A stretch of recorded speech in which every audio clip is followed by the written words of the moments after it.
ಆಸರೆ T V ವೀಕ್ಷಕರಿಗೆ ಸರ್ವಶಕ್ತನಾದ ಯೇಸು ಕ್ರಿಸ್ತ ನಾಮದಲ್ಲಿ ವಂದನೆ ಸಲ್ಲಿಸ್ತೇನೆ. ಈ ದಿನದಲ್ಲಿ ನಾವು ದೇವರ ವಾಕ್ಯವನ್ನು ಸಂದೇಶವನ್ನು ನಾವು ಕೇಳಲಿಕ್ಕೆ ಹೋಗ್ತಾ ಇದ್ದೇವೆ. ಆ ಸಂದೇಶದ ತಲೆಬರಹ ಕರ್ತನನ್ನು ಆಚರಿಸಿಕೊಂಡು ಆತನ ಶಕ್ತಿಯಲ್ಲಿ ಬಲಗೊಳ್ಳೆಂಬುದಾಗಿ. ಹೌದು ಪ್ರಿಯ ದೇವ ಜನವೇ, ಎಪೆಸ 6 ವಾಕ್ಯ ನೋಡುವಾಗ ಪೌಲ ಎಪೆಸ ಪಟ್ಟಣದ ಸಭೆಯ ಮಕ್ಕಳಿಗೆ ಹೇಳ್ತಾ ಇದ್ದಾನೆ, ಕರ್ತನನ್ನು ಆತನ ಅತ್ಯಧಿಕವಾದ ಶಕ್ತಿಯನ್ನು ಆಶಿಸಿಕೊಂಡವರಾಗಿ ಬಲಗೊಳ್ಳಿರಿ ಎಂಬುದಾಗಿ.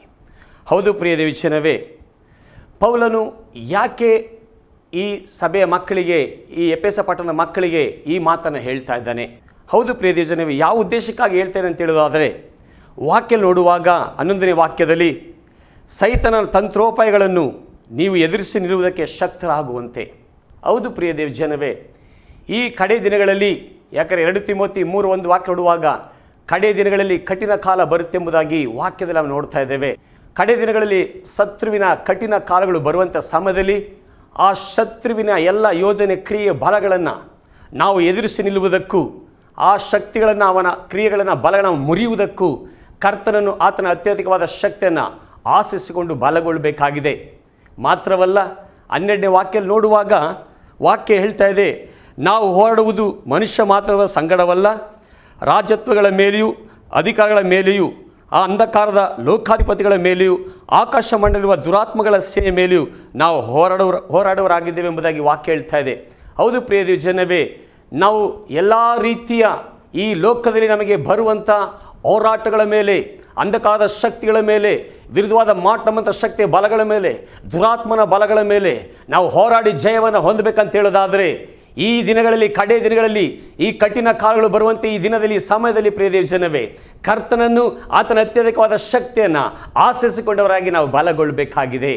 ಹೌದು ಪ್ರಿಯ ದೇವ ಜನವೇ, ಈ ದಿನಗಳಲ್ಲಿ ನಾವು ವಿಶೇಷವಾದಂಥ ಆ ದೇವರ ಬಲವನ್ನು ಹೊಂದ್ಕೊಂಡು ನಿಲ್ಲೋದಾದರೆ ಮಾತ್ರ ಎಲ್ಲ ವಿಷಯ ನಾವು ಜಯವನ್ನು ಕಾಣಲಿಕ್ಕೆ ಸಾಧ್ಯ.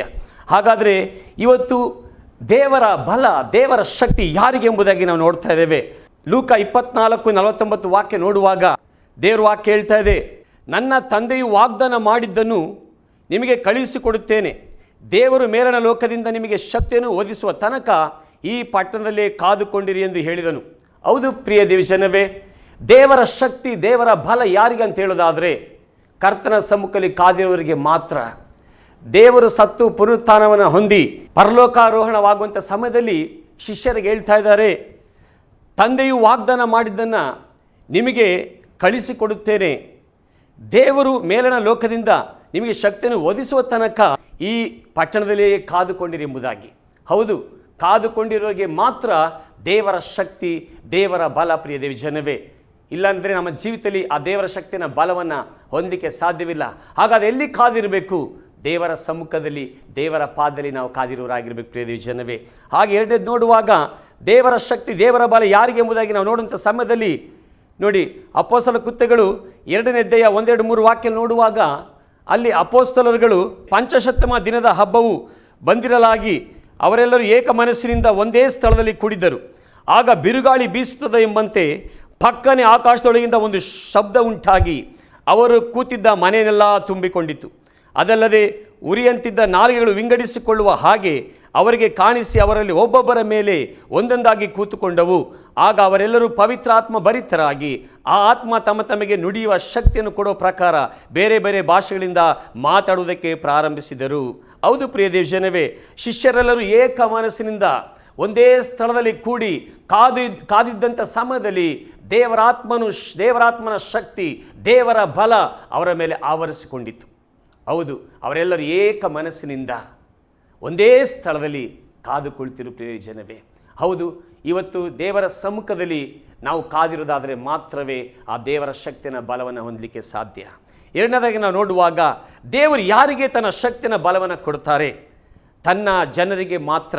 ಕೀರ್ತನೆ 29:11 ವಾಕ್ಯ ನೋಡುವಾಗ ಅಲ್ಲಿ ವಾಕ್ಯ ಹೇಳ್ತದೆ, ಯೆಹೋವನು ತನ್ನ ಜನರಿಗೆ ಬಲವನ್ನು ಅನುಗ್ರಹಿಸುವನು.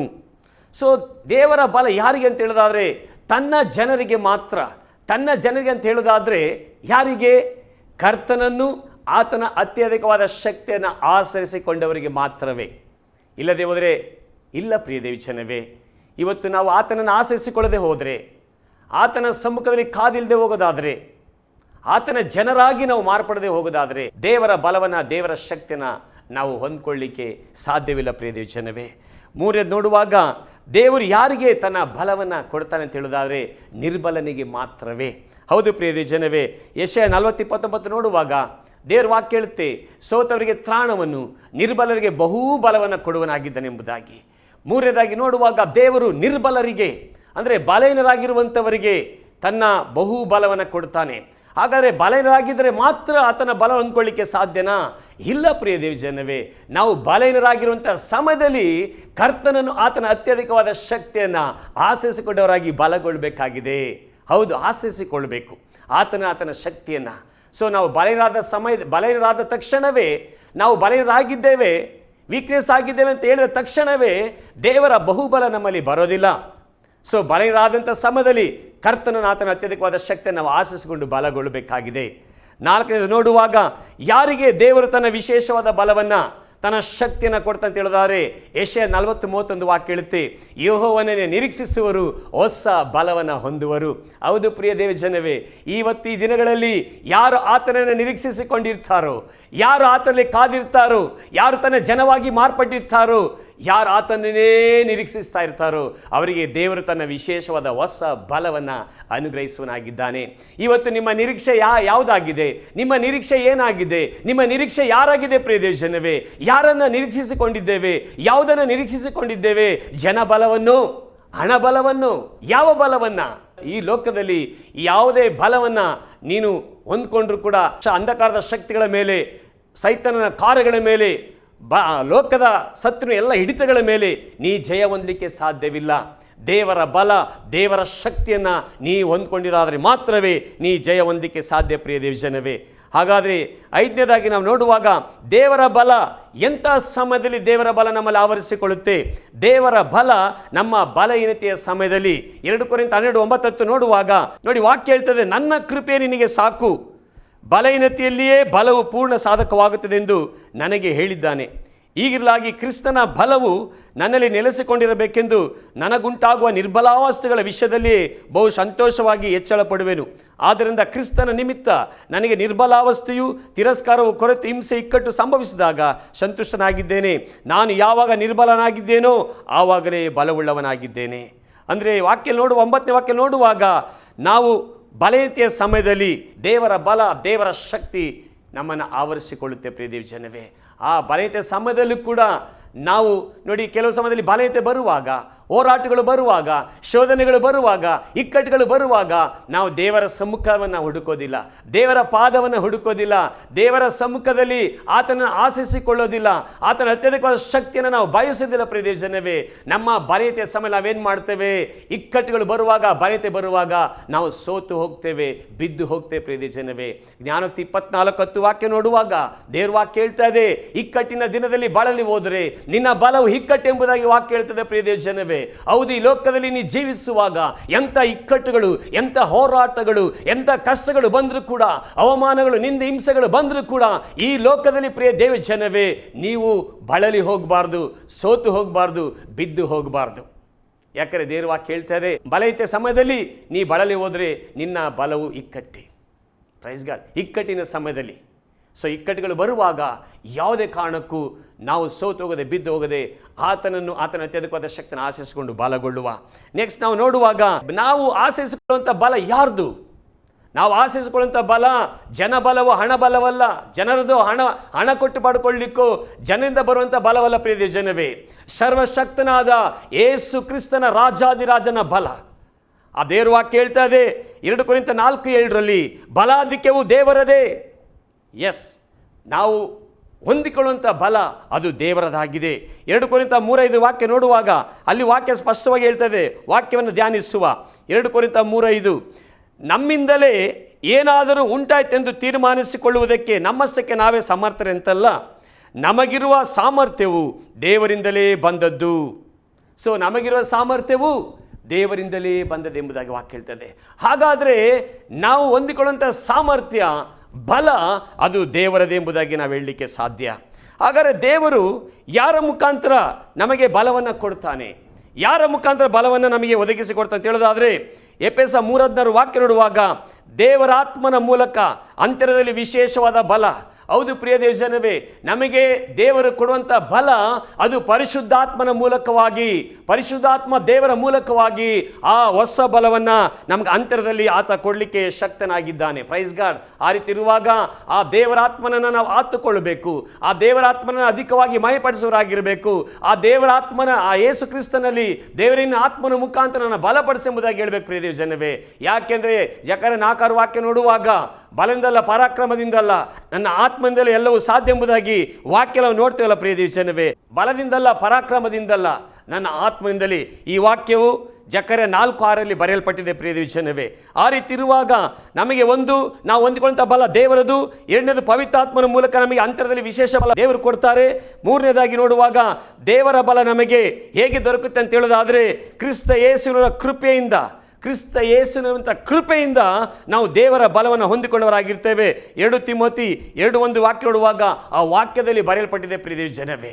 ಸೊ ಹಾಗಾದರೆ ದೇವರು ತನ್ನ ಬಲವನ್ನು, ತನ್ನ ಶಕ್ತಿಯನ್ನು, ತನ್ನ ಕೃಪೆಯಿಂದ ನಮಗೆ ಕೊಡುವನಾಗಿರ್ತಾನೆ. ಸೊ ಅಪೊಸ್ತಲ ಕೃತ್ಯಗಳು 8ನೇ ಅಧ್ಯಾಯ 17, 18, 19, 20 ವಾಕ್ಯ ನೋಡುವಾಗ ಅಲ್ಲಿ ನಾವು ಓದ್ತೇವೆ, ಸಮರದ ಜನರು ದೇವರ ವಾಕ್ಯವನ್ನು ಸ್ವೀಕರಿಸಿದಂಥ ಸಮಯದಲ್ಲಿ ಪವಿತ್ರಾತ್ಮನ ಬಲ ಶಕ್ತಿ ಅವರಲ್ಲಿ ಇನ್ನೂ ಬಂದಿರಲಿಲ್ಲ. ಆಗ ಅಪೊಸ್ತಲರು ಏನು ಮಾಡ್ತಾರೆ, ಪೇತ್ರ ಯೋಹಾನರನ್ನು ಅವರ ಬಳಿಗೆ ಕಳಿಸ್ತಾರೆ. ಪೇತ್ರ ಯೋಹಾನರು ಅವರ ಬಳಿಗೆ ಹೋಗಿ ಅವರ ತಲೆಗಳ ಮೇಲೆ ಕೈ ಇಟ್ಟು ಪ್ರಾರ್ಥಿಸುವಂಥ ಸಮಯದಲ್ಲಿ ಅಲ್ಲಿ ವಾಕ್ಯ ನಾವು ನೋಡುವ 16ನೇ ವಾಕ್ಯ, ಯಾಕೆಂದರೆ ಆ ವರವು ಅವರಲ್ಲಿ ಒಬ್ಬನ ಮೇಲಾದ ಇನ್ನೂ ಬಂದಿರಲಿಲ್ಲ. ಅವರು ಕರ್ತನಾದ ಯೇಸುವಿನ ಹೆಸರಿನಲ್ಲಿ ದೀಕ್ಷಾಸ್ನಾನವನ್ನು ಮಾತ್ರ ಮಾಡಿಸಿಕೊಂಡಿದ್ದರು. ಅಪೊಸ್ತಲರು ಅವರ ಮೇಲೆ ಕೈಗಳನ್ನಿಡಲು ಅವರು ಪವಿತ್ರಾತ್ಮ ವರವನ್ನು ಹೊಂದಿದರು. ಅಪೊಸ್ತಲರು ಕೈಗಳನ್ನಿಡುವುದರ ಮೂಲಕವಾಗಿ ದಾನವಾಗುವುದನ್ನು ಸಿಮೋನನು ನೋಡಿ ಹಣವನ್ನು ತಂದು ಅವರ ಮುಂದಿಟ್ಟು, ನಾನು ಯಾರ ಮೇಲೆ ಕೈಗಳನ್ನಿಡುತ್ತೇನೋ ಅವರು ಪವಿತ್ರಾತ್ಮ ವರವನ್ನು ಹೊಂದುವಂತೆ ಆ ಅಧಿಕಾರವನ್ನು ನನಗೆ ಕೊಡಿರಿ ಅಂದನು. ಆದರೆ ಪೇತ್ರನು ಅವನಿಗೆ, ನಿನ್ನ ಬೆಳ್ಳಿಯು ನಿನ್ನ ಕೂಡ ಹಾಳಾಗಿ ಹೋಗಲಿ, ದೇವರ ವರವನ್ನು ಹಣಕ್ಕೆ ಕೊಂಡುಕೊಳ್ಳಬಹುದೆಂದು ಭಾವಿಸುತ್ತೀಯೋ? ಪ್ರಿಯ ದೇವಜನವೇ, ದೇವರ ಬಲವನ್ನು, ದೇವರ ಶಕ್ತಿಯನ್ನು ಇವತ್ತು ಹಣದಿಂದಲೋ ಬೇರೆ ಯಾವುದೇ ಶಕ್ತಿಯಿಂದಲೋ ಯಾರಿಂದಲೋ ಒಂದು ಫೋರಮಲ್ಲೂ ನಾವು ಪಡ್ಕೊಳ್ಳಿಕ್ಕೆ, ಹಣ ಕೊಟ್ಟು ಪಡ್ಕೊಳ್ಳಿಕ್ಕೆ ಸಾಧ್ಯವಿಲ್ಲ ಪ್ರಿಯ ದೇವಜನವೇ. ಒಂದು ಫೋರಮಲ್ಲಿಯೋ ಯಾವುದೊಂದು ದೊಡ್ಡ ಮಾಲ್ ಶಾಪ್ನಲ್ಲಿಯೋ ನಮಗೆ ಬೇಕಾದ ವಸ್ತುಗಳನ್ನು ನಾವು ಹಣವನ್ನು ಕೊಟ್ಟು ಪಡ್ಕೊಳ್ಬಹುದು.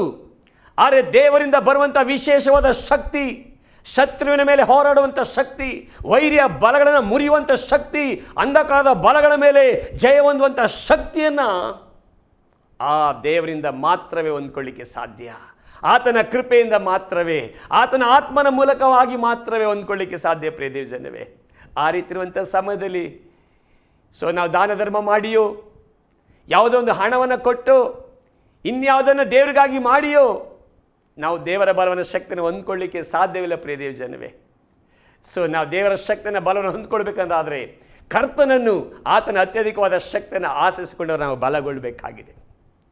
ಈ ವಾಕ್ಯವನ್ನು ಕೇಳುವಂಥ ಪ್ರಿಯ ದೇವಜನವೇ, ನಿಮ್ಮ ಜೀವಿತದಲ್ಲಿ ದೇವರ ಬಲ, ದೇವರ ಶಕ್ತಿ ಬೇಕಾಗಿದೆಯಾ? ದೇವರ ಸಮ್ಮುಖ, ದೇವರ ಪಾದವನ್ನು ನಾವು ಹುಡುಕರಾಗೋಣ ಪ್ರಿಯ ದೇವಜನವೇ.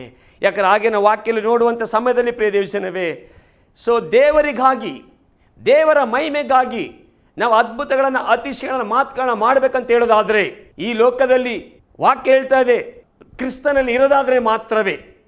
ಫಿಲಿಪ್ಪ 4:13 ಪೌಲ್ ಹೇಳ್ತಾನೆ, ನಾನು ಬಲಪಡಿಸುವ ಕ್ರಿಸ್ತನಲ್ಲಿ ಇದ್ದುಕೊಂಡು ಎಲ್ಲವನ್ನ ಮಾಡಲು ಶಕ್ತನಾಗಿದ್ದೇನೆ. ಹೌದು ಪ್ರಿಯ ದೇವಜನವೇ, ಬಲಪಡಿಸುವ ಕ್ರಿಸ್ತನಲ್ಲಿ ಇರೋದಾದರೆ ಮಾತ್ರವೇ ಆತನ ಮಹಿಮೆಗಾಗಿ ಮಾತು ಕಾರ್ಯಗಳನ್ನು, ಅದ್ಭುತ ಕಾರ್ಯ, ಅತಿಶಯ ಕಾರ್ಯ, ಸೂಚಕಾರ್ಯವನ್ನು ಮಾಡಲಿಕ್ಕೆ ಸಾಧ್ಯ. ಇವತ್ತು ಅನೇಕರಿಗೆ ದೇವರ ಮಹಿಮೆಗಾಗಿ ಅನೇಕ ಮಾತುಗಳನ್ನ ಮಾಡಬೇಕೆಂಬಂಥ ಆಸೆ, ಅದ್ಭುತಗಳನ್ನ ಮಾಡಬೇಕು, ಅನೇಕ ರೋಗಿಗಳ ಮೇಲೆ ಕೈ ಇಡುವಾಗ ಅವರು ಸ್ವಸ್ಥತೆ ಹೊಂದಬೇಕು, ಬಿಡುಗಡೆ ಹೊಂದಬೇಕು, ಅನೇಕ ಮಾತು ಕಾರ್ಯಗಳು ನಡಿಬೇಕು, ಏನೇನೆಲ್ಲ ಅದ್ಭುತಗಳು ಆಗಬೇಕೆಂಬಂಥ ಬಯಕೆ, ಆಸೆ. ಆದರೆ ಕ್ರಿಸ್ತನಲ್ಲಿ ನಿಲ್ಲದೆ ಹೋಗೋದಾದರೆ, ದೇವರ ಸಮ್ಮುಖದಲ್ಲಿ ಕಾದಿಲ್ಲದೆ ಹೋಗೋದಾದರೆ, ಆತನನ್ನು ಆಶಿಸಿಕೊಳ್ಳದೆ ಹೋಗೋದಾದರೆ, ಆತನ ಪಾದದಲ್ಲಿ ನೀ ಪ್ರಾರ್ಥಿಸದೆ ಹೋಗೋದಾದರೆ ನೀನು ಈ ಲೋಕದಲ್ಲಿ ಯಾವುದನ್ನು ಕೂಡ, ಅಂದರೆ ಆ ಯೇಸುವಿನ ಬಲವನ್ನು ದೇವರಿಂದ ಹೊಂದ್ಕೊಳ್ಳಿಕ್ಕೆ ಸಾಧ್ಯವಿಲ್ಲ ಪ್ರಿಯ ದೇವಜನವೇ. ದೇವ್ರ ವಾಕ್ಯ ನೋಡುವಾಗ, ಅಪೊಸ್ತಲ ಕೃತ್ಯ 10:38 ವಾಕ್ಯ ನೋಡುವಾಗ, ತಂದೆಯ ದೇವರು ಕ್ರಿಸ್ತ ಯೇಸುವನ್ನು ಪವಿತ್ರಾತ್ಮದಲ್ಲೂ ಬಲದಿಂದಲೂ ಅಭಿಷೇಕಿಸನೆಂಬುದನ್ನು ನೋಡ್ತಾ ಇದ್ದೇವೆ. ದೇವರು ಯೇಸು ಕ್ರಿಸ್ತನನ್ನು ಪವಿತ್ರಾತ್ಮನನ್ನು ಬಲದಿಂದ ಅಭಿಷೇಕಿಸಿದ ನಿಮಿತ್ತವಾಗಿ ಆ ಯೇಸು ಸ್ವಾಮಿ ಹೋಗುವಂಥ ಎಲ್ಲ ಕಡೆಗಳಲ್ಲಿ, ಸೇವೆ ಮಾಡುವಂಥ ಎಲ್ಲ ಸ್ಥಳಗಳಲ್ಲಿ ಅನೇಕ ಮಾತು ಕಾರ್ಯಗಳು, ಅದ್ಭುತ ಕಾರ್ಯಗಳು, ಸೂಚಕ ಕಾರ್ಯಗಳು ಮಾತ್ರವಲ್ಲ, ದೆವ್ವಗಳು ಬಿಟ್ಟು ಹೋಗ್ತಾ ಇದ್ವು, ವ್ಯಾಧಿಗಳು ಗುಣ ಆಗ್ತಾ ಇತ್ತು, ಕುರುಡರ ಕಣ್ಗಳು ತೆರೆಯಲ್ಪಡ್ತಾ ಇತ್ತು, ಕಿವುಡರ ಕಿವಿಗಳು ತೆರೆಯಲ್ಪಡ್ತಾ ಇತ್ತು, ಮೂಗರು ಮಾತನಾಡ್ತಾ ಇದ್ರು ಪ್ರಿಯ ದೇವಜನವೇ, ಸತ್ತವರು ಎಬ್ಬಿಸಲ್ಪಡ್ತಾ ಇದ್ರು. ಹೌದು ಪ್ರಿಯ ದೇವಜನವೇ, ಅಂದು ಯೇಸು ಕ್ರಿಸ್ತನು ಮಾಡಿದ ಅದೇ ಅದ್ಭುತ ಅತಿಶಯ ಮಹಿಮೆಯಾದ ಕಾರ್ಯವನ್ನು ನೀನು ಮಾಡಬೇಕು, ನಾವು ಮಾಡಬೇಕಂತ ಹೇಳೋದಾದರೆ ನಮ್ಮನ್ನು ಬಲಪಡಿಸುವ ಕ್ರಿಸ್ತ ಯೇಸು ಇದ್ದುಕೊಂಡು ನಾವು ಆತನ ಆಶ್ರಯಿಸಿಕೊಳ್ಬೇಕಾಗಿದೆ, ಬಲ ಹೊಂದಬೇಕಾಗಿದೆ. ಈ ಸಂದೇಶವನ್ನು ಕೇಳುವಂಥ ಪ್ರಿಯ ದೇವ ಮಕ್ಕಳೇ, ಸೊ ಕ್ರಿಸ್ತ ಯೇಸುವಲ್ಲಿ ನೀನು ಇದ್ದೀಯೋ ಇಲ್ಲವೆಂಬುದನ್ನು ನೀನು ಪರೀಕ್ಷಿಸಿಕೊಳ್ಳಬೇಕಾಗಿದೆ. ನಮ್ಮನ್ನು ನಾವು ಪರೀಕ್ಷಿಸಿಕೊಳ್ಳದೆ ಆತನ ಬಲವನ್ನು, ವರವನ್ನು, ಅಭಿಷೇಕವನ್ನು ಇನ್ಯಾವುದನ್ನು ದೇವರಿಂದ ನಾವು ಪಡ್ಕೊಳ್ಬೇಕಂತ ಹೇಳೋದಾದರೆ ಪಡ್ಕೊಳ್ಳಿಕ್ಕೆ ಸಾಧ್ಯವಿಲ್ಲ ಪ್ರಿಯ ದೇವಜನವೇ. ಆ ರೀತಿ ಇರುವಂಥ ಸಮಯದಲ್ಲಿ ಅಪೊಸ್ತಲರ ಕೃತ್ಯಗಳು 1:8 ನೋಡುವಾಗ ದೇವರ ಬಲ, ದೇವರ ಶಕ್ತಿ ನಮ್ಮಲ್ಲಿರೋದಾದರೆ ಮಾತ್ರವೇ ನಾವು ಈ ಲೋಕದಲ್ಲಿ, ವಾಕ್ಯ ಹೇಳ್ತಾ ಇದೆ, ಆದರೆ ಪವಿತ್ರಾತ್ಮ ನಿಮ್ಮ ಮೇಲೆ ಬರಲು ನೀವು ಬಲವನ್ನು ಹೊಂದಿ ಯೆರೂಸಲೇಮಿನಲ್ಲಿ ಎಲ್ಲ 5 ಸಮರ ಸೀಮೆಗಳಲ್ಲಿಯೂ ಭೂಲೋಕದ ಕಟ್ಟಕಡೆಯವರೆಗೂ ನನಗೆ ಸಾಕ್ಷಿಗಳಾಗಿರಬೇಕೆಂದನು. ಹೌದು, ಪವಿತ್ರಾತ್ಮ ನಮ್ಮಲ್ಲಿ ಬರೋದಾದರೆ ಮಾತ್ರ ಬಲವನ್ನು ಹೊಂದ್ಕೊಳ್ಳೋದು. ಆ ದೇವರ ಬಲ ಶಕ್ತಿ ನಮ್ಮಲ್ಲಿರೋದಾದರೆ ಮಾತ್ರವೇ ವಾಕ್ಯ ಹೇಳ್ತಾ ಇದೆ, ಯೆರೂಸಲೇಮಿನಲ್ಲಿಯೂ ಯೂದಾಯದಲ್ಲಿಯೂ ಸಮರ ಸೀಮೆಗಳಲ್ಲಿಯೂ ಭೂಲೋಕದ ಕಟ್ಟ ಕಡೆವರೆಗೂ ನಾವು ಸಾಕ್ಷಿಗಳಾಗಿರಲಿಕ್ಕೆ ಸಾಧ್ಯ. ಇವತ್ತು ಅನೇಕರ ಜೀವಿತದಲ್ಲಿ ಸಾಕ್ಷಿ ಇಲ್ಲ. ಕಾರಣ ದೇವರ ಬಲ, ದೇವರ ಶಕ್ತಿ ಇಲ್ಲ ಪ್ರಿಯ ದೇವಜನವೇ. ದೇವರ ಬಲ ಶಕ್ತಿಯನ್ನು ನಾವು ಆಶಿಸಿಕೊಳ್ಳದೆ ಹೋದ ನಿಮಿತ್ತವಾಗಿ, ಬಯಸದೆ ಹೋದ ನಿಮಿತ್ತವಾಗಿ, ಆತನ ಸಮ್ಮುಖದಲ್ಲಿ ಕಾದಿಲ್ಲದೆ ಹೋದ ನಿಮಿತ್ತವಾಗಿ, ಆತನನ್ನೇ ನಿರೀಕ್ಷಿಸಿಕೊಳ್ಳದೆ ಹೋದ ನಿಮಿತ್ತವಾಗಿ ನಾವು ದೇವರ ಬಲ ಶಕ್ತಿಯನ್ನು ಹೊಂದ್ಕೊಳ್ಳಿಕ್ಕೆ ಆಗ್ತಾ ಇಲ್ಲ. ಆ ರೀತಿ ಇರುವಂಥ ಸಮಯ ಪ್ರಿಯ ದೇವಜನವೇ, ಪೌಲ ಹೇಳ್ತಾ ಇದ್ದಾನೆ 1 ಕೊರಿಂಥ 2:5 ವಾಕ್ಯ ನೋಡುವಾಗ, ನಿಮ್ಮ ನಂಬಿಕೆಯು ಮನುಷ್ಯ ಜ್ಞಾನವನ್ನು ಆಧಾರ ಮಾಡಿಕೊಳ್ಳದೆ ದೇವರ ಶಕ್ತಿಯನ್ನು ಆಧಾರ ಮಾಡಿಕೊಂಡಿರಬೇಕೆಂದು ನನ್ನ ಬೋಧನೆಯಲ್ಲಿಯೂ ಪ್ರಸಂಗದಲ್ಲಿಯೂ ಮನವೊಲಿಸುವ ಜ್ಞಾನವಾಕ್ಯಗಳು ನಾನು ಪ್ರಯೋಗಿಸಿದೆ, ದೇವರಾತ್ಮನ ಬಲವನ್ನು ತೋರ್ಪಡಿಸುವ ವಾಕ್ಯಗಳನ್ನೇ ಪ್ರಯೋಗಿಸಿದೆನು. ಪೌಲ ಎಷ್ಟು ಸುಂದರವಾಗಿ ಹೇಳ್ತಾ ಇದ್ದಾನೆ, ನಿಮ್ಮ ನಂಬಿಕೆಯು ಮನುಷ್ಯ ಜ್ಞಾನವನ್ನು ಆಧಾರ ಮಾಡಿಕೊಳ್ಳದೆ ದೇವರ ಶಕ್ತಿಯನ್ನೇ ಆಧಾರ ಮಾಡಿಕೊಂಡಿರಬೇಕೆಂಬುದಾಗಿ. ಹೌದು ಪ್ರಿಯ ದೇವಜನವೇ, ಜನರ ನಂಬಿಕೆಯನ್ನು, ಮನುಷ್ಯ ಜ್ಞಾನವನ್ನು ನಾವು ಆಧಾರ ಮಾಡಿಕೊಳ್ಳದೆ ದೇವರ ಬಲವನ್ನೇ, ದೇವರ ಶಕ್ತಿಯನ್ನೇ ನಾವು ಆಧಾರ ಮಾಡಿಕೊಂಡಿರಬೇಕು. ಯಾಕೆಂದರೆ ಕೀರ್ತನೆ 18:1 ಕೀರ್ತನೆಗಾರ ದಾವೀದ ಹೇಳ್ತಾ ಇದ್ದಾನೆ, ನನ್ನ ಬಲವಾಗಿರುವ ಯೆಹೋವನೇ. ಹೌದು ಪ್ರಿಯ ದೇವಜನವೇ, ಆತ ಒಬ್ಬ ರಾಜನಾಗಿದ್ದಾನೆ, ಬೇಕಾದಷ್ಟು ಸೈನಿಕರಿದ್ದಾರೆ, ಅಧಿಕಾರ ಇದೆ, ಅಂತಸ್ತಿದೆ, ಬೇಕಾದಂತೆ ಎಲ್ಲವೂ ಕೂಡ ಉಂಟು. ಅಶ್ವಬಲ ಇದೆ, ಜನಬಲ ಇದೆ, ಆಯುಧಗಳು, ಯುದ್ಧಾಯುಧಗಳಿದೆ. ಆದರೆ ಆ ಯಾವುದರ ಮೇಲೂ ಅದು ಯಾವುದನ್ನು ಕೂಡ ಅವನು ಆಧಾರ ಮಾಡಿಕೊಳ್ತಾ ಇಲ್ಲ. ಅದು ಯಾವುದನ್ನು ಕೂಡ ಆತ ಆ ನಂಬಿಕೆ, ಅವುಗಳ ಮೇಲೆ ನಂಬಿಕೆಗಳನ್ನಾಗಿಲ್ಲ. ಆತ ಹೇಳ್ತಾ ಇದ್ದಾನೆ, ನನ್ನ ಬಲವಾಗಿರುವ ಯೆಹೋವನೇ. ಹೌದು ಪ್ರಿಯ ದೇವಜನವೇ, ಈ ವಾಕ್ಯವನ್ನು ಕೇಳುವಂಥ ಪ್ರಿಯ ದೇವ ಮಗುವೆ, ಇವತ್ತು ಅಂದು ರಾಜನೇ ಈ ಮಾತನ್ನು ಹೇಳೋದಾದರೆ, ಎಲ್ಲವೂ ಕೂಡ ಇದ್ದು ಕೂಡ ಆತನೇ ಈ ಮಾತನ್ನು ಹೇಳೋದಾದರೆ, ನಾವು ಆ ಮಾತಿನ ಮುಂದೆ ಯಾವ ಲೆಕ್ಕಕ್ಕಿದ್ದೇವೆ ಪ್ರಿಯ ದೇವಜನವೇ? ಆ ರೀತಿ ಇವತ್ತು ನಾವೇನೇ ಹೇಳಬೇಕಾಗಿದೆ, ನಾವು ಕೂಡ ಆತನಿಗಿಂತಲೂ ಆತನನ್ನೇ ಆಶಿಸಿಕೊಳ್ಳಬೇಕಾಗಿದೆ. ನಾವು ಕೂಡ ನನ್ನ ಬಲವಾಗಿರುವ ಯೆಹೋವನೇ, ಆತನನ್ನೇ ಮೊರೆ ಹೋಗಬೇಕಾಗಿದೆ ಪ್ರಿಯ ದೇವಜನವೇ, ಆತನನ್ನೇ ನಿರೀಕ್ಷಿಸಿಕೊಳ್ಬೇಕಾಗಿದೆ. ಆ ರೀತಿ ಇರುವಂಥ ಈ ಸಮಯದಲ್ಲಿ ಪ್ರಿಯ ದೇವಜನವೇ, ಆತನನ್ನೇ ನಿರೀಕ್ಷಿಸಿಕೊಂಡಿರಿ, ಆತನಲ್ಲೇ ಕಾದಿರಿ, ಆತನಲ್ಲೇ ಇದ್ದುಕೊಂಡು ಬಲವನ ಶಕ್ತಿನ ಹೊಂದಿಕೊಳ್ಳುವಂಥದ್ದನ್ನು ನಾವು ಬಯಸುವ ಪ್ರಿಯ ದೇವಜನವೇ. ಯಾಕಂದರೆ ಇನ್ನೊಂದು ಕೀರ್ತನೆ 96:6 ವಾಕ್ಯ ನೋಡುವಾಗ, ಆತನ ಬಲ ಎಲ್ಲಿದೆ ಪ್ರಿಯ ದೇವಜನವೇ? ಆತನ ಸಾನ್ನಿಧ್ಯದಲ್ಲಿ ಮಾನ ಮಹಿಮೆಗಳು, ಆತನ ಪವಿತ್ರಾಲಯದಲ್ಲಿ ಬಲ ಸೌಂದರ್ಯಗಳು ಇರುತ್ತವೆ. ಹೌದು ಪ್ರಿಯ ದೇವಜನವೇ, ಆತನ ಪವಿತ್ರಾಲಯದಲ್ಲಿ ಬಲ ಸೌಂದರ್ಯಗಳು, ಆತನ ಆಲಯದಿಂದ ಆತನ ಸಮ್ಮುಖ, ಆತನಿರುವಂಥ ಸ್ಥಳ, ಆತನನ್ನು ಆರಾಧಿಸುವಂಥ ಸ್ಥಳ, ಆತನನ್ನು ಸ್ತುತಿಸುವಂಥ ಸ್ಥಳ, ಆ ಸ್ಥಳದಲ್ಲಿ, ಆಲಯವೆಂಬ ಸ್ಥಳದಲ್ಲಿ, ಆತನ ಸನ್ನಿಧಾನದಲ್ಲಿ ಬಲ ನಮಗೆ ಸಿಗುತ್ತೆ. ಇವತ್ತು ಪ್ರಿಯ ದೇವಜನವೇ, ಲೋಕದಲ್ಲಿ ನೋಡುವಾಗ ಎಷ್ಟೋ ಜನರು ಆಲಯಕ್ಕೆ ಹೋಗುವಂಥದ್ದು ವರ್ಷಕ್ಕೆ 2 ಬಾರಿ. ಆ ಹಬ್ಬದ ದಿನ 2, ಒಂದು ಕ್ರಿಸ್ಮಸ್, 2ನೇದು ಈಸ್ಟರ್. ಈ ರೀತಿ ಕ್ರೈಸ್ತವ ನಾವುಗಳು ವರ್ಷಕ್ಕೆ 2 ಬಾರಿ ಆಲಯಕ್ಕೆ ಹೋಗೋದಾದರೆ ಯಾವ ಬಲವನ್ನು ನಾವು ಹೊಂದ್ಕೊಳ್ಳಿಕ್ಕೆ ಸಾಧ್ಯ? ಯಾವ ಶಕ್ತಿನ ಹೊಂದ್ಕೊಳ್ಳಿಕ್ಕೆ ಸಾಧ್ಯ? ಇಲ್ಲ ಪ್ರಿಯ ದೇವಜನವೇ. ಪ್ರತಿದಿನವೂ ಮುಂಜಾನೆ ಸಮಯದಲ್ಲಿ ನಾವು ಆತನ ಪಾದವನ್ನು ಹುಡುಕಬೇಕಾಗಿದೆ. ಪ್ರತಿ ಭಾನುವಾರ ಆಲಯದಲ್ಲಿ ಹೋಗಿ ಆತನಿಗೆ ಸ್ತೋತ್ರ ಮಾಡಿ ಸ್ತುತಿಸಿ ಆರಾಧಿಸಬೇಕಾಗಿದೆ. ಆತನನ್ನು ಮಯಪಡಿಸಬೇಕಾಗಿದೆ. ಯಾವಾಗ ಆತನ ಆಲಯದ ಅಂಗಳಕ್ಕೆ ನಾವು ಹೋಗ್ತೇವೋ ಆ ದೇವರ ಮಹಿಮೆ, ದೇವರ ಬಲ, ದೇವರ ಶಕ್ತಿ ನಮ್ಮನ್ನು ಆವರಿಸಿಕೊಳ್ಳುವಾಗ ಆತನ ಮಹಿಮೆಗಾಗಿ, ಆತನಿಗಾಗಿ ಶಕ್ತಿಯುತವಾಗಿ ಎದ್ದು ಪ್ರಕಾಶಿಸಲಿಕ್ಕೆ ಸಾಧ್ಯ. ಪ್ರಿಯ ದೇವಜನವೇ, ಇಲ್ಲದೆ ಹೋದರೆ ಸಾಧ್ಯವೇ ನಮ್ಮ ಜೀವಿತವಿಲ್ಲ. ಯಾಕಂದರೆ ವಾಕ್ಯ ಹೇಳ್ತದೆ, ಕೀರ್ತನೆ 84:5 ಕೂಡ, ಪ್ರಿಯ ದೇವಜನವೇ, ನಿನ್ನಲ್ಲಿ ಬಲವನ್ನು ಹೊಂದುವ ಮನುಷ್ಯರು ಧನ್ಯರು. ಹೌದು ಪ್ರಿಯ ದೇವಜನವೇ, ದೇವರಲ್ಲಿ ಬಲವನ್ನು ಹೊಂದುವ ಮನುಷ್ಯರು ಧನ್ಯರೆಂಬುದಾಗಿ ವಾಕ್ಯ ಹೇಳ್ತಾ ಇದೆ. ಆ ರೀತಿ ಇರುವಾಗ ಇವತ್ತು ದೇವರಲ್ಲಿ ಬಲವನ್ನು ಹೊಂದಲಿಕ್ಕೆ ನೀ ಮನಸ್ಸು ಮಾಡೋದಾದರೆ, ಒಂದು ಆಸಕ್ತಿಯೊಂದಿಗೆ, ದಾಹದೊಂದಿಗೆ ಆತನ ಸಮ್ಮುಖದಲ್ಲಿ ಪಾದದಲ್ಲಿ ನೀ ಪ್ರಾರ್ಥಿಸೋದಾದರೆ, ನೀನು ಕೇಳಿಕೊಳ್ಳೋದಾದರೆ, ದೇವರು ನಿನಗೆ ತನ್ನ ಶಕ್ತಿಯನ್ನು, ತನ್ನ ಬಲವನ್ನು ಕೊಡ್ತಾನೆ. ಮಗಳೇ, ಮಗನೇ, ಪ್ರಿಯ ದೇವ ಮಕ್ಕಳೇ, ಇವತ್ತು ಹೆಸರಿಗೆ ನಾವು ಕ್ರೈಸ್ತರಾಗಿ ಇದ್ದರೆ ಏನು ಪ್ರಯೋಜನವಿಲ್ಲ. ಹೆಸರಿಗೆ ನಾವು ಕ್ರೈಸ್ತರಾಗಿದ್ದು ಆತನಿಗಾಗಿ ಯಾವುದನ್ನು ಕೂಡ ಮಾಡಲಿಕ್ಕೆ ಸಾಧ್ಯವಿಲ್ಲ.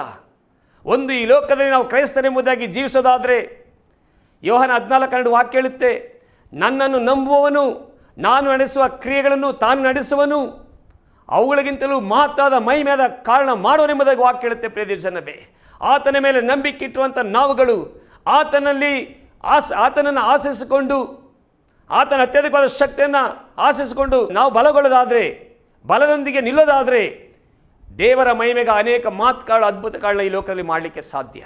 ಇವತ್ತು ಈ ವಾಕ್ಯವನ್ನು ಕೇಳುವಂಥ ಪ್ರಿಯ ದೇವ ಮಕ್ಕಳೇ, ದಾವೀದನಲ್ಲಿ ದೇವರ ಬಲ ಶಕ್ತಿ ಇತ್ತು. ದಾವೀದನಲ್ಲಿ ದೇವರ ಬಲ ಶಕ್ತಿಯ ನಿಮಿತ್ತವಾಗಿ ಅವನು ಕುರುಬನಾಗಿದ್ದಂಥ ಸಮಯದಲ್ಲಿ ಕುರಿಗಳನ್ನು ಕಾಯುವಾಗ ಅವನ ಕುರಿಮರಿಗಳನ್ನು ಸಿಂಹವಾಗಲಿ ಕರಡಿಯಾಗಲಿ ಬಂದು ಹಿಡ್ಕೊಂಡು ತಗೊಂಡು ಹೋಗುವಂಥ ಸಮಯದಲ್ಲಿ ಆತ ಬೆನ್ನಟ್ಟಿ ಆದ ಹಿಂದೆ ಓಡಿ ಹೋಗಿ ಆ ಸಿಂಹ ಕರಡಿಯನ್ನು ಕೊಂದು ಹಾಕಿ ಒಡೆದು ನೆಲಕ್ಕೆ ಉರುಳಿಸಿ ತನ್ನ ಕುರಿಮರಿಯನ್ನು ಅವುಗಳಿಂದ ಕಿತ್ಕೊಂಡು ಬರ್ತಾನೆ. ಕಾರಣ ತನ್ನ ಬಲ ಅಲ್ಲ, ದೇವರ ಬಲ, ದೇವರ ಶಕ್ತಿ. ಆ ಶಕ್ತಿನ ಆತ ಆಶಿಸಿಕೊಂಡಿದ್ದ. ಪ್ರಿಯ ಜನವೇ, ಸಂಸೋನಲ್ಲಿ ಕೂಡ ಆ ದೇವರ ಬಲ ಶಕ್ತಿ, ದೇವರ ಆತ್ಮ ಇಳಿದು ಬರುವಾಗ ಸಿಂಹವನ್ನು ಆತ ವಾಕ್ಯ ಹೇಳ್ತಾ ಇದೆ, ಓತ ಮರಿನೋ ಎಂಬಂತೆ ಅದನ್ನು ಕೊಂದು ಹಾಕ್ತಾ ಇದೆ ಎಂಬುದಾಗಿ. ಆ ರೀತಿ ಇರುವಂಥ ಸಮಯದಲ್ಲಿ ಪ್ರಿಯ ದೇವಜನವೇ, ಈ ದಿನಗಳಲ್ಲಿ ನಾನು ನೇರವಾಗಿ ನಿಮಗೆ ಹೇಳಲಿಕ್ಕೆ ಬಯಸ್ತೇನೆ, ದೇವರ ಶಕ್ತಿ, ದೇವರ ಬಲ ನಮಗೆ ಬೇಕಾ? ಕರ್ತನನ್ನು, ಆತನ ಅತ್ಯಧಿಕವಾದ ಶಕ್ತಿಯನ್ನು ಆಶಿಸಿಕೊಂಡು ಬಲಗೊಳ್ಳು ಮಗಳೇ. ಪ್ರಿಯ ದೇವ ಮಗನೇ, ಇವತ್ತು ಆರಂಭದಲ್ಲಿ ಶಕ್ತಿಯುತವಾದ ಸೇವೆಯನ್ನು ಮಾಡಿ ಅನೇಕ ಮಾತುಕಾರಗಳ ಅದ್ಭುತಗಳನ್ನು ಮಾಡಿ ಈ ದಿನದಲ್ಲಿ ಎಲ್ಲ ಬಲವನ್ನು ಕಳ್ಕೊಂಡು ನಿರೋದಾದರೆ, ಎಲ್ಲ ಶಕ್ತಿಯನ್ನು ಕಳ್ಕೊಂಡಂಥ ಅವಸ್ಥೆಯಲ್ಲಿ ಒಂದು ನಿರಾಶೆಯೊಂದಿಗೆ ಕುಂದು ಹೋಗಿ ಸೋತು ಹೋಗಿ ನೀ ಬಲಹೀನಾಗಿ ಇರೋದಾದರೆ, ಇವತ್ತು ದೇವರಾತ್ಮನಿನ ಸಂಗಡ ಮಾತನಾಡುವಾಗ, ಈ ಸಂದೇಶವನ್ನು ಕೇಳುವಾಗ, ಪ್ರಿಯ ಸಹೋದರ ಸಹೋದರಿಯೇ, ಪ್ರಿಯ ತಾಯಿ ತಂದೆ, ಪ್ರಿಯ ತಮ್ಮ ತಂಗಿ ಅಕ್ಕ ಅಣ್ಣ, ನೀವು ಯಾರೇ ಆಗಿದ್ರು ಕೂಡ ಕರ್ತನನ್ನು, ಆತನ ಅತ್ಯಧಿಕವಾದ ಶಕ್ತಿಯನ್ನು ಆಶ್ರಯಿಸಿಕೊಂಡು ನೀವು ಬಲಗೊಳ್ಳಬೇಕಾಗಿದೆ. ದೇವರು ತನ್ನ ಮಕ್ಕಳು ಬಲದೊಂದಿಗೆ ಜೀವಿಸಬೇಕೆಂಬುದನ್ನು ಬಯಸ್ತಾನೆ. ಪ್ರಿಯ ದೇವಜನವೇ, ಆ ರೀತಿ ಇರೋದಾದರೆ ಈ ದಿನಗಳಲ್ಲಿ ದೇವರ ಸಮ್ಮುಖದಲ್ಲಿ ಕಾದಿರುವ, ಆತನೇ ನಿರೀಕ್ಷಿಸಿಕೊಂಡಿರುವ, ಆತನ ಆಲಯದ ಅಂಗಳಕ್ಕೆ ಹೋಗುವ, ಆತನಲ್ಲಿ ಇದ್ದುಕೊಂಡೇ ಬಲವನ್ನು ಹೊಂದಿಕೊಳ್ಳುವ ಪ್ರಿಯ ದೇವಜನವೇ, ಇಲ್ಲದೆ ಹೋದರೆ ಆ ದೇವರ ಮಹಿಮೆಗೋಸ್ಕರವಾಗಿ ದೇವರಿಗಾಗಿ ನಾವೇನನ್ನು ಕೂಡ ಮಾಡಲಿಕ್ಕೆ ಸಾಧ್ಯವಿಲ್ಲ. ಇಕ್ಕಟ್ಟಿನ ದಿನದಲ್ಲಿ ನೀನು ಬಳಲಿ ಹೋದರೆ ನಿನ್ನ ಬಲ ಇಕ್ಕಟ್ಟೆ. ಈ ವಾಕ್ಯವನ್ನು ಕೇಳುವಂಥ ಪ್ರಿಯ ದೇವಜನವೇ, ನೀನು ಬಳಲಿ ಹೋಗಿದ್ರು, ಸೋತು ಹೋಗಿದ್ರು, ಈ ಕ್ಷಣವೇ, ಈ ದಿನವೇ ನೀ ಎದ್ದೇಳು ಯೇಸುವಿನ ನಾಮದಲ್ಲಿ. ಆ ದೇವರ ಶಕ್ತಿ, ದೇವರ ಬಲ ಈ ವಾಕ್ಯವನ್ನು ಕೇಳುವಾಗಲೇ ನಿನ್ನನ್ನು ಆವರಿಸಿಕೊಳ್ತಾ ಇದೆ. ಪವಿತ್ರಾತ್ಮನ ಶಕ್ತಿ, ದೇವರ ಬಲ ನಿನ್ನ ಆವರಿಸಿಕೊಳ್ತಾ ಇದೆ. ಪ್ರಿಯ ದೇವಜನವೇ, ನಿನ್ನ ನೆತ್ತಿಂದ ಹಂಗವರೆಗೂ ನರನಾಡಿಗಳ ಮೇಲೆ, ಕೀಲು ಮಜ್ಜೆಗಳ ಮೇಲೆ ಆ ದೇವರ ಅಭಿಷೇಕ, ದೇವರ ಶಕ್ತಿ ನಿನ್ನನ್ನು ಆವರಿಸಿಕೊಳ್ತಾ ಇದೆ.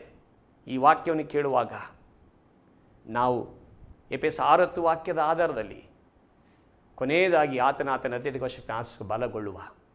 ಆ ರೀತಿ ಇರುವಾಗ ನೀವಿರುವಂಥ ಸ್ಥಳಗಳಲ್ಲಿ ನೀವು ಮೊಣಕಲಾಗಲಿಕ್ಕೆ ಸಾಧ್ಯ ಆಗೋದ್ರೆ ಮೊಣಕಲ್ಗಳು ಹಾಕಿ, ದೇವರೇ ನಿನ್ನ ಅತ್ಯಧಿಕವಾದ ಶಕ್ತಿಯನ್ನು, ನಿನ್ನ ಬಲವನ್ನು ಆಶಿಸಿಕೊಂಡು ನಾನು ಬಲಗೊಳ್ಳಬೇಕು ದೇವರೇ ಎಂಬುದಾಗಿ ನಿಮ್ಮ ಕಣ್ಣುಗಳನ್ನು ಮುಚ್ಚುವ. ಪ್ರತಿಯೊಬ್ಬರು ಕೂಡ ನಿಮ್ಮ ಕಣ್ಣುಗಳನ್ನ ಮುಚ್ಚಿಕೊಂಡು ಈ ಸಮಯ ನಾನು ಪ್ರಾರ್ಥಿಸ್ತೇನೆ. ಪ್ರಿಯ ದೇವಜನವೇ, ಆ ದೇವರ ಬಲ, ದೇವರ ಶಕ್ತಿ, ದೇವರ ಅಭಿಷೇಕ ನೀವು ಈ TV ಮುಂದೆ ಕುಳಿತುಕೊಂಡಿರುವಂಥ ಪ್ರತಿ ಒಬ್ಬೊಬ್ಬರ ಮೇಲೂ ಆ ದೇವರ ಶಕ್ತಿ ಇಳಿದು ಬರಲಿಕ್ಕಿದೆ. ನಮ್ಮನ್ನು ಬಹಳವಾಗಿ ಪ್ರೀತಿ ಮಾಡುವಂಥ ನಮ್ಮ ಪರಲೋಕ ತಂದೆಯಾದ ದೇವರೇ, ಯೇಸು ಕ್ರಿಸ್ತನ ನಿಮ್ಮ ನಾಮದಲ್ಲಿ ಪರಿಶುದ್ಧಾತ್ಮನ ಸಹಾಯದೊಂದಿಗೆ ನಿಮ್ಮ ಪಾದದಲ್ಲಿ ಬಂದು ನಾನು ಪ್ರಾರ್ಥಿಸ್ತಾ ಇದ್ದೇನೆ. ಕರ್ತನನ್ನು ಆತನ ಅತ್ಯಧಿಕವಾದ ಶಕ್ತಿಯನ್ನು ಆಶಿಸಿಕೊಂಡು ಬಲಗೊಳ್ಳಿ ಎಂಬುದಾಗಿ ಈ ಸಂದೇಶವನ್ನು ಕರ್ತನೆ ಮಕ್ಕಳು ಕುಳಿತು ಕೇಳುವಂತೆ ಈ ಸಮಯದಲ್ಲಿ ಅಪ್ಪ, ನಿನ್ನ ಶಕ್ತಿಗಾಗಿ, ನಿನ್ನ ಬಲಕ್ಕಾಗಿ ದೇವರೇ ಅಪ್ಪ, ಈ ಟಿವಿ ಮುಂದೆ ಮೊಣಕಲಾಕಿ ನಿನ್ನನ್ನೇ ನಿರೀಕ್ಷಿಸಿಕೊಂಡಿರುವಂಥ ಸಮಯದಲ್ಲಿ, ನಿನ್ನಲ್ಲೇ ಬೇಡಿಕೊಳ್ತಾ ಇರುವಂಥ ಸಮಯದಲ್ಲಿ ಕರ್ತನೆ ಅಪ್ಪ, ಒಬ್ಬೊಬ್ಬರ ಮೇಲೂ ನಿನ್ನ ಪರಲೋಕದ ಮಹಿಮೆಯ ಶಕ್ತಿ ಯೇಸು ಕ್ರಿಸ್ತನ ನಿಮ್ಮ ನಾಮದಲ್ಲಿ ಇಳಿದು ಬಾರಲಿ ಎಂಬುದನ್ನು ಪ್ರಾರ್ಥಿಸ್ತೇನೆ ದೇವರೇ ಅಪ್ಪ. ಯಾರಲ್ಲೇ ಯಾವುದೇ ರೋಗದ ಶಕ್ತಿ ಇರೋದಾದರೆ, ಯಾವುದೇ ವಿರುದ್ಧವಾದ ಮಾಟ ಮಂತ್ರ ಶಕ್ತಿಗಳು, ಅಂಧಕಾರದ ಬಲಗಳು, ದುರಾತ್ಮನ ಶಕ್ತಿಯ ಬಲಗಳು ಅಪ್ಪ, ಯಾವುದೇ ವಿಧವಂತ ನೋವುಗಳಿರೋದಾದರೆ ಕರ್ತನೆ ಈಗಲೇ ಸ್ವಸ್ಥತೆಯನ್ನು ಕಾಣಲಿ ಎಂಬುದನ್ನು ಪ್ರಾರ್ಥನೆ ಮಾಡ್ತೇನೆ ದೇವರೇ. ನಿನ್ನ ಪರಲೋಕದ ಶಕ್ತಿ ಒಬ್ಬೊಬ್ಬರು ಇಳಿದು ಬರಲಿ. ಯೆಶಾಯ 27 ವಾಕ್ಯ ನೋಡುವಾಗ ಅಭಿಷೇಕವು ನೊಗವನ್ನು ಮುರಿತೆ ಅಂತ ಹೇಳಿದೆ ಸ್ವಾಮಿ. ಅಪ್ಪ, ನೊಗವನ್ನು ಮುರಿಯುವಂತ ನಿನ್ನ ಅಭಿಷೇಕ ಒಬ್ಬೊಬ್ಬರು ಇಳಿದು ಬರಲಿ ದೇವರೇ.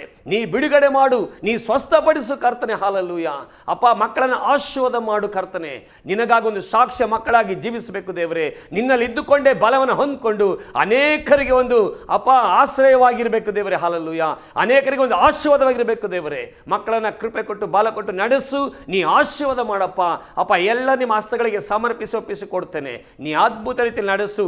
ಎಲ್ಲ ವೇದನೆ, ದುಃಖ, ಚಿಂತೆ, ಕಣ್ಣೀರುಗಳು ಮರೆಯಾಗಲಿ ಯೇಸು ನಾಮದಲ್ಲಿ. ಎಲ್ಲ ಹೋರಾಟಗಳು ನೀಗಲಿ ಜೀಸಸ್ ನೇಮ್ ಪ್ರಾರ್ಥಿಸಿ ಜಯ ಹೊಂದ್ಕೊಳ್ತೇವೆ. ಆಮೇನ್. ಈ ಸಂದೇಶವನ್ನು ಕೇಳಿದಂಥ ನಿಮ್ಮೆಲ್ಲರಿಗೂ ಆಸರೆ ಟಿವಿ ಮುಖಾಂತರವಾಗಿ ವಂದನೆಗಳನ್ನು ಸಲ್ಲಿಸ್ತೇನೆ. ಆಮೇನ್.